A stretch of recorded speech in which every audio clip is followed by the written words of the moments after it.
Abu Thalib pun menjaga secret rahasia itu, sehingga banyak yang tidak tahu bahwa Abu Thalib termasuk orang nomor 2 yang percaya kepada Nabian Muhammad SAW.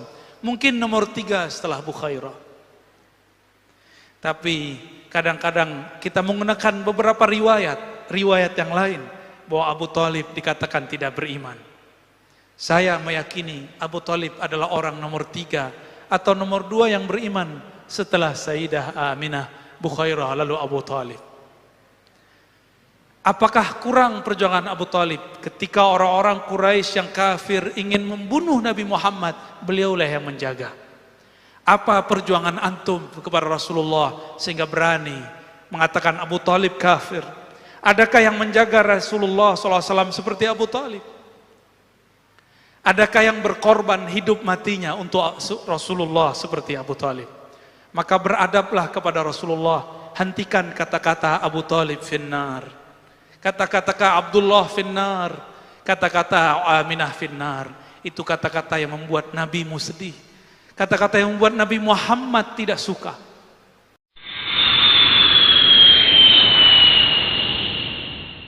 Assalamualaikum warahmatullahi wabarakatuh.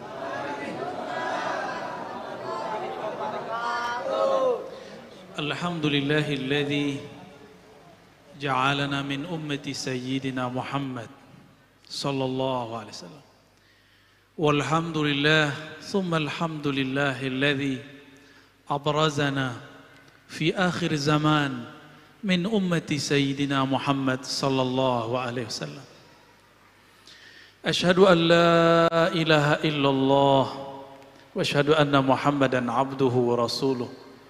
Allahumma salli wa sallim wa barik alaihi. Assalatu wassalamu alaika ya sayyidana ya Rasulullah. Assalatu wassalamu alaika ya abal arwah. Assalatu wassalamu alaika ya sayyidal awwalin, ya sayyidal akhirin, ya sayyidal anbiya'i wal mursalin. Salamullah alaikum warahmatuhu wabarakatuh. Jamaah, para pecinta Allah, perindu Rasulullah sallallahu alaihi wasallam. Meskipun dari tadi kita sudah baca salawat-salawat kepada baginda Rasul sallallahu alaihi wasallam, kita juga sudah dengarkan ayat tentang hakikat Rasulullah sallallahu alaihi wasallam. Mari kita kirimkan mahar kerinduan, surat Al-Fatihah kita kirimkan kepada baginda Nabi Muhammad sallallahu alaihi wasallam, para guru-guru kita, masyayikh kita, imam yang mengarang kitab ini, Al-Habib Al-Allamah Ad-Daya Umar bin Muhammad bin Salim bin Hafiz. Begitu juga pengarang-pengarang kitab yang lain, Diaul Lami, Daiba, Al-Barzanji. Kepada yang pertama kali menghidupkan Maulid Nabi, As-Sultan Al-Muzaffar Abu Sa'id Al-Kaukabari. Kepada iparnya Salahuddin Al-Ayubi, merekalah yang menghidupkan majlis ini. Untuk mereka kita kirimkan mahar kerinduan, tanda terima kasih. Al-Fatihah. A'udzubillahi minasyaitonir rajim. Bismillah. Maliki yaumiddin. Iyyaka na'budu wa iyyaka nasta'in. Shiratal ladzina an'amta 'alaihim ghairil maghdubi 'alaihim waladdallin. Semoga berkah bacaan Al-Fatihah, surat pembuka, Allah buka hati pikiran kita. Allah buka ruh kita yang selama ini terpenjara oleh nafsiyah, kedirian, keegoan kita. Amin ya rabbal alamin. Bagaimana cara menumbuhkan rindu? Kenalilah yang dirindui, cintailah ia, dengarkan kisah-kisahnya. Maka malam ini saya akan kisahkan sebagian dari kisah beliau. Tatkala Abdullah pulang ke rumahnya, Abdullah dinikahkan dengan Aminah bintu Wahab. Abdullah menyebutkan dirinya, ana zabihani. Maka Nabi Muhammad mengatakan, ana ibnu zabihain. Aku adalah putra dari 2 orang yang pernah akan disembelih. Pertama Abdullah, Dan yang lebih awal lagi adalah Sayyidina Ismail alaihissalam. Dulu Sayyidina Abdullah pernah mau dibunuh. Bukan dibunuh, dinazarkan.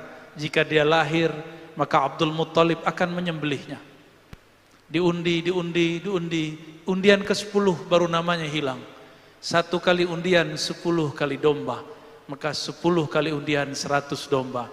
Abdullah mengatakan, Ana ibnu mi'ati ghanamin. Aku seharga 100 domba. Mahal ya. Sayyidina Abdullah dinikahkan dengan Aminah.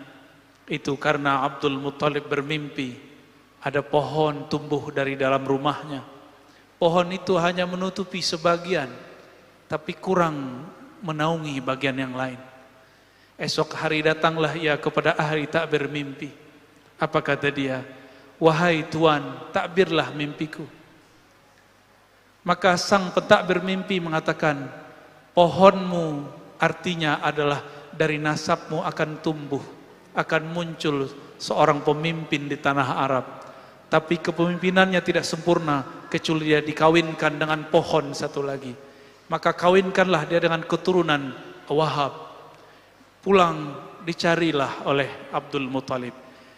Apakah Wahab punya anak seorang putri? Ternyata beruntunglah putrinya adalah seorang yang sangat amanah. Maka digelari, dinamai dengan Aminah. Abdullah hamba Allah menikah dengan Aminah, perempuan yang menjaga rahasia-rahasia. Menikahlah Abdullah, di dalam dirinya ada nur yang dulu ada dititipkan Allah kepada Nabi Adam. Turun ke Nabi Syis, turun ke Nabi Idris, turun ke Nabi Nuh, turun ke Nabi Ibrahim, turun ke Nabi Ismail, turun kepada Bani Kinan, Bani Quraisy, terus Adnan, terus sampai kepada baginda Rasul. Dari Abdullah turunlah nur itu kepada Aminah. Aminah kemudian dipanggillah Abdullah. Ia mengatakan, wahai istriku tercinta, aku mohon izin untuk berdagang seperti sedia kala. Berangkatlah Abdullah, pergilah ia ke tanah Syam. Tapi sebelum pulang, sebelum sampai di rumah, umur tidak panjang. Betapa malang Aminah, masih muda sudah menjadi janda. Bagaimana nasib perut yang sudah ada isinya? Di situ ada jabang bari yang nanti lahir tanpa ayah, yatim sebelum dia lahir. Namun Allah tidak pernah tidur, tidak pernah lupa. Yang dititipkan Allah ke dalam perut Sayyidah Aminah adalah kekasihnya. Maka Allah Subhanahu wa taala hampir setiap malam, setiap hari mengirimkan kabar gembira, mengirimkan makanan-makanan surgawi kepada Sayyidah Aminah. Hamillah Sayyidah Aminah. Pada minggu-minggu pertama ia hamil, datanglah Sayyidina Jibril menyeru dari langit, ya Aminah, yang engkau kandung adalah Sayyidul Alamin, yang engkau kandung adalah penghulu alam semesta. Meskipun engkau menjadi janda, tapi Allah Subhanahu wa taala akan menjagamu, karena yang di dalammu adalah kekasihnya. Esok hari datang lagi Mikail. Esok besoknya lagi datang lagi Adam. Datanglah nabi-nabi. Nabi-nabi yang utama sampai nabi-nabi yang tidak disebutkan namanya. Mereka semua mengatakan, wahai Aminah, janganlah bersedih. Yang engkau kandung adalah kekasih pemilik alam semesta. Maka Aminah tidak pernah merasa kesepian, meskipun suaminya tidak pernah pulang kecuali hanya namanya. Bayangkan jika ada di antara saudari-saudariku baru menikah, baru hamil, suaminya wafat. Malangnya nasib. Tapi Allah tidak pernah tidur. Allah hiburlah ibunda Rasulullah sallallahu alaihi wasallam. Jika dulu Sayyidatuna Maryam dikirimkan buah-buah surga, dijamin kedatangannya, Maka yang di dalam perut Sayyidah Aminah lebih mulia daripada Sayyidina Isa yang dikandung Sayyidatuna Maryam. Tentulah penjagaan dan jaminan Allah lebih tinggi dan lebih besar kepadanya. Itulah yang membuat Sayyidah Aminah yakin hidupnya aman sentosa. Sejak saat itulah Aminah percaya di dalam perutnya ada seseorang yang dia akan menjadi nabi akhir zaman. Dialah makhluk pertama yang percaya di antara manusia bahwa yang akan dia lahirkan adalah seorang nabi. Belum lahir Nabi Muhammad, Aminah sudah beriman. Tidak seperti yang dikatakan oleh orang-orang yang buruk adab kepada baginda Rasul sallallahu alaihi wasallam yang mengatakan orang tua nabi disiksa dalam neraka. Bagaimana adab dia kepada Rasulullah, bagaimana dia nanti kalau ketemu Rasulullah dia menyakiti Rasulullah dan mengatakan, "Hei Rasul, orang tua mau masuk neraka." Rasulullah tidak akan menyapa orang ini. Maka adalah seorang ulama murid Imam Ghazali bernama Ibn al-Arabi al-Maliki al-Ma'afiri. Apa kata beliau? Siapapun yang mengatakan orang tua Nabi masuk neraka, mal'unun, terlaknat ia. Maka kita tidak akan berkata seperti kata-kata pelaknat. Berkembanglah janin, tapi Sayyidatuna Aminah tidak merasa beban di perutnya. Karena beban itu telah ditanggung oleh Allah. Justru dia merasa hidupnya tambah terang, pikirannya tambah cerah. Bayangkan, siapakah di antara Ustadz, Kiai, Habib yang bermimpi ketemu Jibril? Adakah kita yang sudah baca kitab yang hafiz Quran bermimpi Mikail? Adakah di antara kita ketemu para nabi dalam tidur-tidurnya? Adakah di antara kita yang dihibur oleh malaikat-malaikat ketika dia bermenung? Tidak ada. Orang yang dianggap wali, dianggap habib sekalipun belum tentu mendapatkan kemuliaan ini. Itulah Aminah radhiyallahu taala anha, awwalu man amana bi nubuwwatihi qabla miladih. Orang pertama yang percaya kepada Nabi Muhammad sebelum dia lahir. Pendek cerita, sampailah 9 bulan.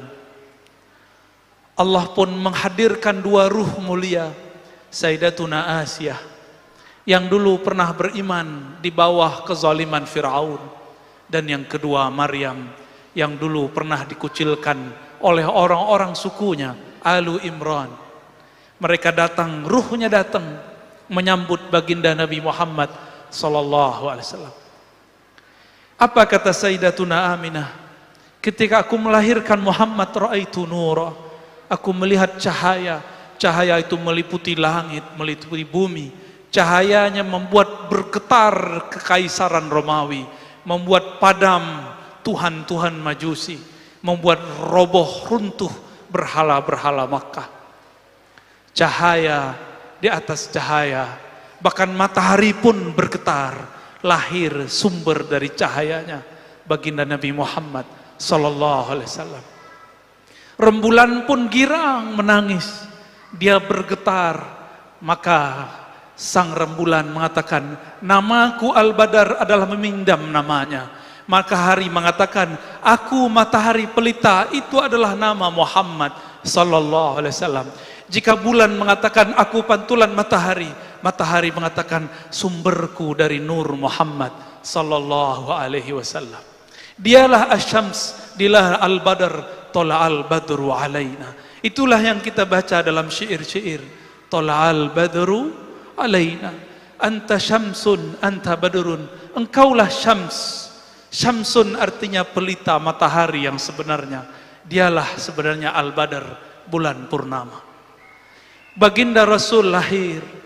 Kemudian setelah 2 ruh suci ini kembali, diambillah oleh Suwaibah al-Aslamiyah, budak daripada Abu Lahab, paman Rasulullah sallallahu alaihi wasallam.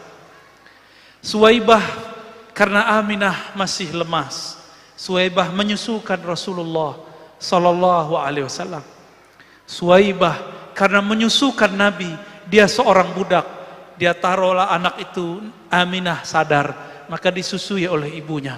Suwaibah pun pulang ke rumah tuannya Abu Lahab, mengabarkan, wahai Tuhan, keponakanmu, anak dari Abdullah telah lahir, Muhammad namanya. Abu Lahab merinding. Itu hari Isnin, hari Senin, hari yang tadi. Abu Lahab kemudian mengatakan, wahai Suwaibah, saksikanlah bahwa engkau merdeka hari ini. Kenapa ia dimerdekakan? Karena dia menyusui Nabi Muhammad sallallahu alaihi wasallam. Siapapun yang bersentuhan dengan Rasulullah, dengan zat Nabi Muhammad sallallahu alaihi wasallam, maka dia mulia. Maka disebutkan dalam hadis yang kualitasnya oleh Imam Suyuti dikatakan naik menjadi hasan li ghairihi, menjadi bagus karena ada dalil-dalil lain yang menguatkannya. Ketika Abu Lahab mati, setiap hari Senin di alam barzakh, khaffafallahu anhu. Tersebutlah dalam kitab Diyaul Lami. Kalau di kitab ini halaman 34, annal azaba mukhaffafun fi kulli isnain li farhatihi biman wafana. Abu Lahab diringankan siksaannya setiap yaumul isnain, setiap hari Senin, li farhatihi, karena dia bahagia dengan kelahiran Nabi besar kita Muhammad sallallahu alaihi wasallam. Apa kata sahib kitab Diyaul Lami? Haza ma'al kufri fa kaifa bi farhati man zi fuadim imtala imana. Ini diringankan azabnya karena dia bahagia sedangkan dia masih kafir. Bagaimana jika kolbu seseorang itu percaya kepada Nabi Muhammad sallallahu alaihi wasallam, maka dia diberkahi setiap saat darinya. Tidak hanya yaumul isnain, tapi setiap kali dia merayakan, dia berbahagia farhan kelahiran Nabi Muhammad sallallahu alaihi wasallam. Allah akan kurangi beban hidupnya. Allah akan pikul bersama-sama bebannya. Wa rafa'na laka dzikrak.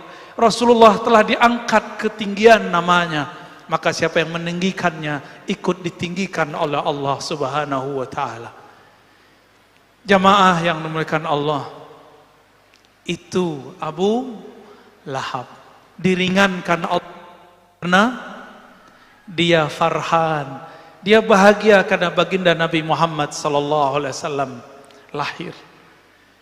Maka siapapun yang percaya kepada baginda Rasul sallallahu alaihi wasallam dan dia bahagia dengan kelahiran Nabi Muhammad sallallahu alaihi wasallam, falahu, bagi dia barakat, rahmat, keberkahan yang melimpah, rahmat-rahmat tiada bertepi. Suwaibah menyusui Rasulullah karena orang Arab Mekah saat itu punya tradisi menyusukan anaknya kepada selain mereka. Maka muncullah masa, adalah hari di saat orang-orang dari Bani Sa'diyah datang untuk menyusui orang Mekah. Sebanyak itu perempuan yang gemuk-gemuk, ibu-ibu yang baru melahirkan, tidak ada satupun yang minat Rasulullah SAW. Rasulullah SAW disodorkan ke ibu yang cantik, yang gemuk, kira-kira air susunya sangat banyak. Ternyata beliau tidak mau. Kenapa? Karena hampir semua perempuan yang berisi badannya, yang kenyal, yang sehat, itu ketika menyusui Rasulullah, dia susui anak si perempuan itu dahulu dengan kanannya, Rasulullah ke bagian kirinya. Rasulullah tidak mau meminum bagian kirinya. Berbeda dengan Halimah. Dia Halimah sangat santun dan sangat sopan. Ketika dia mau menyusui Sayyidina Muhammad, maka diletakkan anaknya sebelah kiri. Dia ambil Nabi Muhammad, maka sang Nabi kecil langsung mau menyusui. Perempuan yang sangat kurus malang. Dia punya ternak, ternaknya banyak yang mati. Dia punya ternak domba yang bisa mengeluarkan susu, tapi susunya tiada yang keluar. Tapi semenjak dia mendatangi Nabi Muhammad dibawa pulang. Semua ternaknya gemuk, semua air susu pun mengalir. Diangkatlah oleh Allah derajat Halimah yang tadinya fakir, miskin, menjadi keluarga yang penuh diberkahi. Tadinya mendapatkan bagian sedekah susu, sekarang dia membagi bagian susu ke tetangga-tetangganya. Kenapa? Di rumahnya ada bayi kecil, Sayyidul Alamin, Sayyidina Muhammad sallallahu alaihi wasallam. Halimah, dia orang yang miskin tapi dia sabar. Rasulullah mengatakan, Allahumma ja'alni miskina. Ya Allah, Engkau kayakan aku, tapi jadikan styleku style orang miskin. Karena dulu yang menyusukanku seorang yang miskin. Sallallahu alaihi wasallam. Pendek cerita, umur beliau udah sampai 7 tahun. Bermain-main dengan saudara susunya. Di suatu tempat, beliau badannya biasa, badannya kecil. Naik keledai bersama dengan saudaranya, anak Halimah Sa'diyah. Betapa lucunya Sayyidina Muhammad berdua dengan saudara susunya di atas keledai. Keledai itu lebih rendah daripada onta. Lebih rendah juga daripada kuda, tapi juga lebih besar daripada bighal. Sedang sekali jika ada orang berjalan di atasnya, lucu, sangat menarik sekali. Sampai di tengah jalan, apa kata Sayyidina Muhammad kecil? Wahai saudara susuku, aku kehausan, aku pengen makan dan minum. Jika engkau berkenan, jemputlah ke rumah ibumu, aku sungkan kepada ibumu. Maka pulanglah dia. Tapi ketika dia pulang, balik lagi. Ketika dia balik, dia melihat Nabi Muhammad SAW sedang dibelah dadanya oleh 2 sosok bersayap, sangat besar, tapi wajahnya sangat indah. Kemudian si anak ini lari kepada ibunya. Wahai ibunda, kutila Muhammadun, kutila akhi Muhammadun. Saudaraku dibunuh oleh 2 sosok yang tidak tahu dari mana. Halimah pun ketakutan. Wajahnya pucat, bulu romanya merinding. Dia penuh ketakutan, dia panggil suaminya, wahai suamiku, anak kita Muhammad, anak kita dibunuh oleh seseorang. Dia menangis, dia berteriak, ya Muhammad, ya Muhammad. Ternyata sampai di sana Nabi Muhammad SAW main-main seperti sedia kala. Dia peluklah Nabi Muhammad SAW yang tadinya jantungnya hendak mau copot. Tapi melihat Nabi Muhammad masih utuh sedia kala, dia bahagianya bukan main. Ternyata anakku, anak susuku masih hidup. Sumber keberkahanku masih hidup. Walhasil, Sayyidatuna Halimah mengatakan kepada suaminya, wahai suamiku, anak kita bukan anak biasa. Dia dicari bukan hanya oleh orang di bumi, tapi seperti yang dikatakan Muhammad. Ketika kita tanya, ya Muhammad, siapakah 2 makhluk itu yang diceritakan saudara susumu? Beliau mengatakan, aku melihatnya turun dari langit. Halimah geleng-geleng kepala, ini bukan manusia biasa. Wahai suamiku, kita mungkin bahkan salah adab kepada anak ini. Jangan-jangan anak ini pilihan Allah Subhanahu wa ta'ala. Besok kita kembalikan ke ibunya. Besok dia datanglah kepada Sayyidah Aminah. Sayyidah Aminah tertawa, tersenyum. Apa katanya? Wahai Halimah, engkau baru tahu, sedangkan aku sudah tahu sebelum dia lahir. Ketika dia lahir, aku melihat lebih dahsyat lagi. Bahkan cahayanya meliputi alam semesta. Sayyidah Aminah tidak kaget. Sayyidah Aminah tidak ketakutan. Yang ketakutan malah Halimah As-Sa'diyah. Sejak saat itulah Halimah Sa'diyah hanya mendengar kabar tentang anak susunya. Nabi Muhammad kecil dibesarkan oleh ibunya. Diajak ziarah, diajak kemana-mana. Nabi Muhammad SAW kecil tapi pembicaranya seperti orang besar. Berkalam tauhid, ahad, ahad. Tidak pernah masuk ke dalam Masjidil Haram lalu menyembah Latta dan Uzza. Beliau tidak pernah menyembah satu berhala pun. Tidak pernah meminum satu teguk khamar pun. Tidak pernah maling satu buah pun. Tidak pernah mematahkan satu ranting pun. Baginda Nabi Muhammad sallallahu alaihi wasallam. Ketika beliau mulai menjadi anak-anak, mulai remaja, beliau disuruh oleh kakeknya dan pamannya diberi tugas menjadi seorang pengembala domba. Pengembala domba itu harus punya sifat. Sifatnya sifat sabar, tiada batas. Harus rigid, harus tahu ada domba, ada kambing yang tidak ikut serta. Dan tidak boleh mengambil satu pun sampai lapor kepada tuannya. Nabi Muhammad belajar di situ amanah. Beliau belajar di situ bagaimana sabar. Jangankan manusia, domba pun beliau sangat sayang.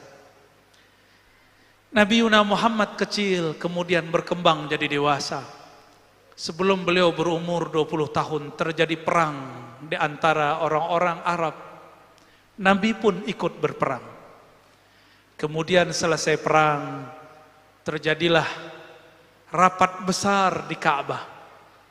Orang-orang di Ka'bah semua suku sepakat untuk merenovasi masjid pertama di alam semesta.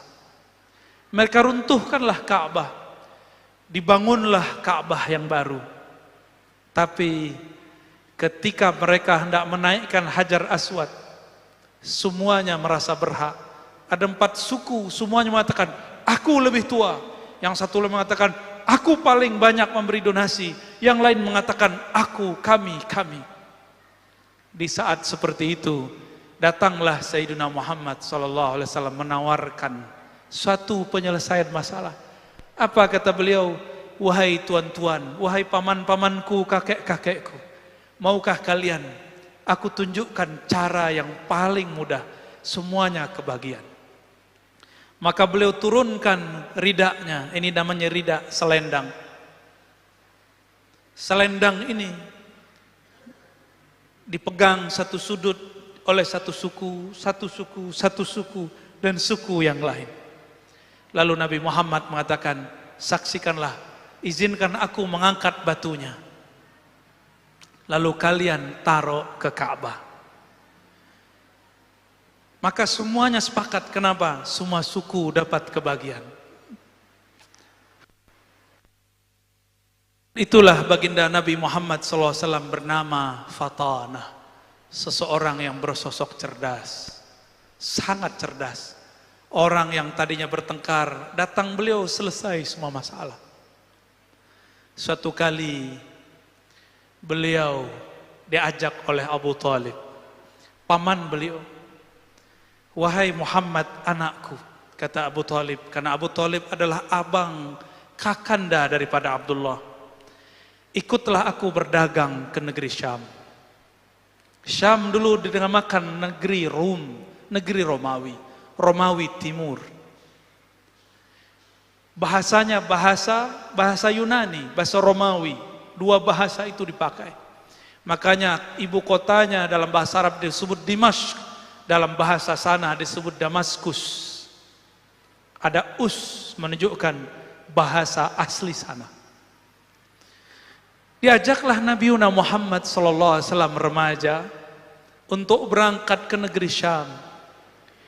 Ternyata sebelum masuk ke pusat kota Damaskus, sudah ada rahib yang setiap hari melihat adakah kafilah yang membawa tanda-tanda kerasulan. Bertahun-tahun, puluhan tahun dia menunggu, karena dia membaca di kitab Injil bahwa sang Nabi akhir zaman jika melewati sesuatu tempat, pohon-pohon pun merunduk, hewan-hewan pun sujud, semua batu-batu mengucapkan salam. Assalamualaikum ya Rasulullah. Sampailah kemudian di suatu masa yang ditunggu-tunggu, tanpa dikira, tanpa direncanakan, si rahib yang bernama Bukhairah mendapatkan apa yang dia tunggu puluhan tahun. Ternyata ada kafilah di ujung sana, berasal dari negeri Mekah, membawa keajaiban. Dia perhatikan semua pohon merunduk, tiada kafilah seperti ini. Dia perhatikan semua hewan pun sujud, tapi manusia tidak jaga sadar. Dia perhatikan di atas kafilah itu ada awan, awannya teduh, sangat teduh sekali. Langsunglah Bukhairah mengatakan kepada semua orang yang aktif, yang berkhidmat di kanisahnya, wahai anak-anakku, mari sambut makhluk akhir zaman. Siapkan makanan terzat, kita sambut dia dengan makanan paling nikmat. Sampailah saat itu, mendekatlah kafilah. Ternyata pemimpin kafilah adalah Abu Talib. Abu Talib pun disambut oleh rahib yang bernama Bukhairah. Diajak makan semuanya, tapi dilihat ke atas, kenapa awannya tiada? Bertanyalah Bukhairah sang rahib, wahai Tuan Abu Talib, adakah engkau menyisakan anggotamu di belakang? Apa kata Sayyiduna Abu Talib? Ada, masih bocah kecil, masih belajar-belajar berdagang. Gak penting bagimu, cukup aku berhadapan denganmu dan kawan-kawanku, saudara-saudaraku. Kata rahib, tidak, antarkan aku kepadanya, bawa makanan ternikmat. Maka Abu Talib pun menghantarkan. Bertemulah Bukhairah, bertemulah ia. Tidak sanggup dia menahan air matanya, dia peluk Muhammad kecil. Apa kata dia? Hadza Sayyidul Alamin. Ini adalah penghulu alam semesta. Abu Talib pun bertanya, wahai Bukhairah, apa-apaan engkau? Apa buktinya? Kenapa engkau mengatakan ponakanku ini, anakku ini adalah penghulu alam semesta? Apa kata Bukhairah? Di dalam kitab suci kami ditulis, Nabi akhir zaman tiadalah melewati suatu pohon kecuali pohon runduk kepadanya. Melewati suatu gunung, bebatuan-bebatuan pun mengucapkan salam kepadanya. Tiadalah hewan melewatinya kecuali sujud kepadanya. Aku memperhatikan dia semenjak engkau datang dari sudut jalan sana sampai di tempat ini. Inilah Sayyidul Anbiya wal Mursalin, penghulu semua nabi, penghulu semua nabi dan rasul. Tercenganglah Abu Talib. Ternyata keponakannya bukan sembarang orang. Wajar, ini anak dari sosok Abdullah yang harganya 100 domba. Akhirnya Bukhairah mensabdakan kalamnya. Apa katanya? Wahai Abu Talib, tolong dengarkan kata-kataku. Pulangkan anakmu hari ini juga. Jangan bawa ke dalam kota. Jika orang-orang Rum mengetahui ciri-ciri anakmu, mereka akan membunuhnya. Sayaqtuluna. Dalam riwayat yang tidak disebutkan, terjadilah dialog panjang Bukhairah dengan sang Nabi. Karena sang Nabi tidak pernah syirik, sang Nabi selalu berkalam-kalam tauhid. Disitulah sempurnanya tauhid Bukhairah. Disitulah dia sudah percaya kepada Nabi Muhammad sebelum beliau mendakwahkan kenabiannya.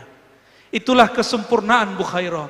Dia mendapatkan dua keutamaan. Iman ke Nabi Isa, iman ke Nabi Musa. Dia juga iman kepada Nabi akhir zaman. Setelah itu tidak disebutkan lagi kabar. Dikirimlah seseorang untuk mengantarkan Nabi Muhammad pulang. Nabi Muhammad pun kembali menjadi pengembala domba. Bukhairah tidak dikabarkan kecuali dia wafat. Sempurna imannya. Dia berdoa, ya Rabb, hajatku telah sampai. Aku telah bertemu sang Nabi akhir zaman. Jemputlah aku, meninggallah ia. Ditutuplah kanisahnya. Sallallahu alaihi wasallam. Itulah Nabiuna Muhammad sallallahu alaihi wasallam. Ia jika ditemui oleh bebatuan, batu mengucapkan salam kepadanya. Salam itulah yang antum baca tadi. Ya Nabi, salam alaik.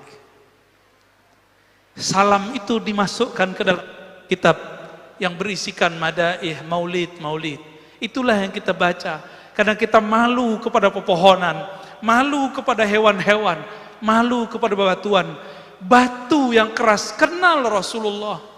Betapa keras kolbu ini. Orang mahalul qiyam disebut assalamu alaika. Ya Nabi, salam alaika. Tapi hati ini tidak juga tersentuh, tidak juga merinding, tidak juga bergetar. Betapa bohongnya kita. Disebut namanya tidak bersolawat. Disebut kisahnya tidak merinding. disebut sifat-sifatnya tidak merindu. Bagaimana kita mengikuti syair kullul qulub, semua kalbu kepada habibnya ilal habibi, kepada kekasihnya pasti condong. Jika disebut nama kekasih, pasti air matanya mengalir. Inilah yang ditahan-tahan para perindu. Inilah yang ditahan-tahan para pecinta. Jika kolbunya kuat, dia bisa menahan tangisnya kepada baginda Nabi Muhammad sallallahu alaihi wasallam. Pendek cerita, Nabi Muhammad pun kemudian melakoni menjadi manusia biasa. Abu Thalib pun menjaga secret rahasia itu, sehingga banyak yang tidak tahu bahwa Abu Thalib termasuk orang nomor 2 yang percaya kepada Nabian Muhammad sallallahu alaihi wasallam. Mungkin nomor 3 setelah Abu Khairah. Tapi kadang-kadang kita menggunakan beberapa riwayat yang lain bahwa Abu Thalib dikatakan tidak beriman.